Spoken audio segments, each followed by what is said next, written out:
Eastern Time. We've got a 1-hour pre-race show. We'll take you through 15 and a half hours at Daytona, only on Speed. I'll be there, along with our Grand American Road Racing Rolex Sports Car Series staff.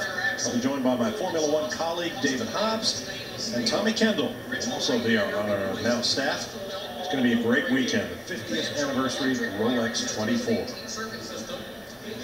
Now on stage, bit of a classic. Lot 75.3, 1936, Cord 810. This one's gotten a heart transplant. Yeah, what a shame, what a shame. Original Cord Westchester or Beverly sedan deserves to be properly restored. In my opinion, not resto-mod like this one. Well, that's a good point. There's an LT1 Chevy under the hood, the late model one with fuel injection, and it feeds into, I think, probably a Buick Riviera or perhaps old Coronado front drive mechanism. So at least it still has front wheel drive and has been converted to a live rear axle. But again, it's not pure.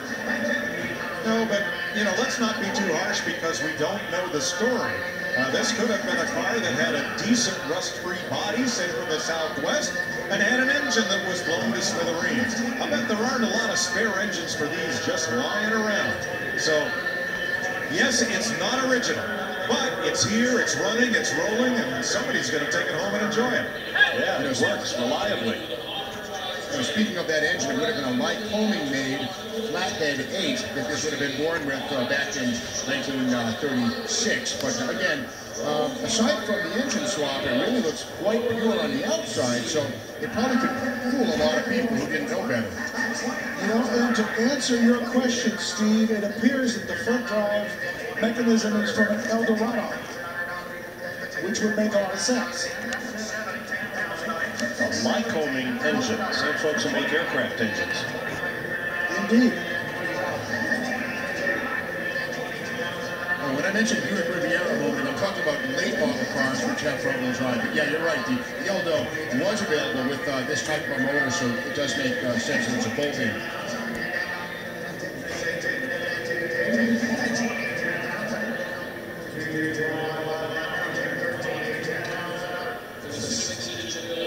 And Mike's right, we shouldn't look down our noses at cars like this. A lot of them take some pretty imaginative craftsmanship to make the sorts of parts you need to fit replacement engines and drive lines like that. And as we saw, it's been resto-modded inside. Those look like Corvette seats to me. I'm wondering, guys, down there, if you could take a little better look at the interior and let us know what's going on there. A lot of custom work.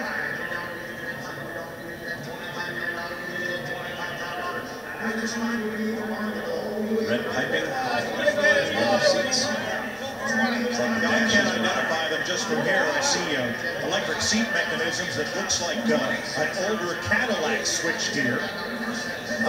These look more like Recaros. Look at the crank wheel for the backrest adjustment. Hard to say. Let's just say that the builder of this car took very good use of what was available to him to get this up and running and on the road and here to sell.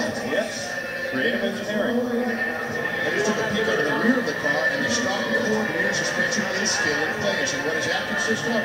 Basically a simple straight axle made out of tubing steel and leaf springs running parallel along the frame rail. So the rear suspension is stock Cord.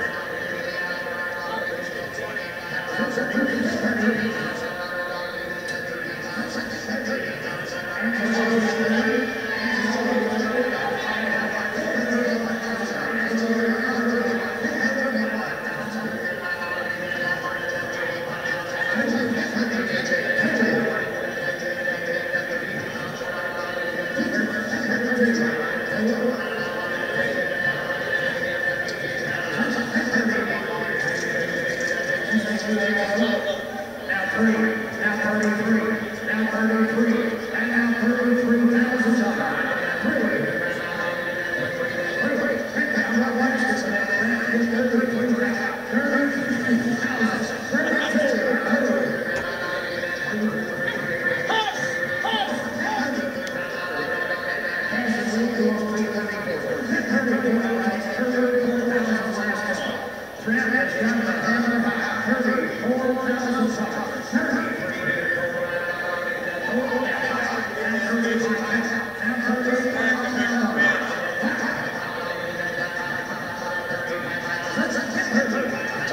screen, you can see the yellow hanky in the far distance. That's Angelo Lopez, the bidder assistant.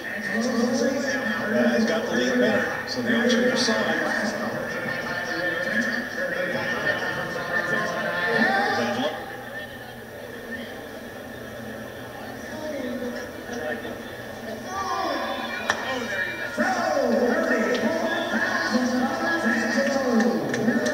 Got the lead bidder, and he has the winning bidder, does Angelo. Classic resto-modded cord. No resto-mods over there in the Chevy exhibit. That is all brand new iron. We'll take a break and return to the Barrett-Jackson Collector Car Auction in its 41st edition, presented by Weight Watchers Online for Men.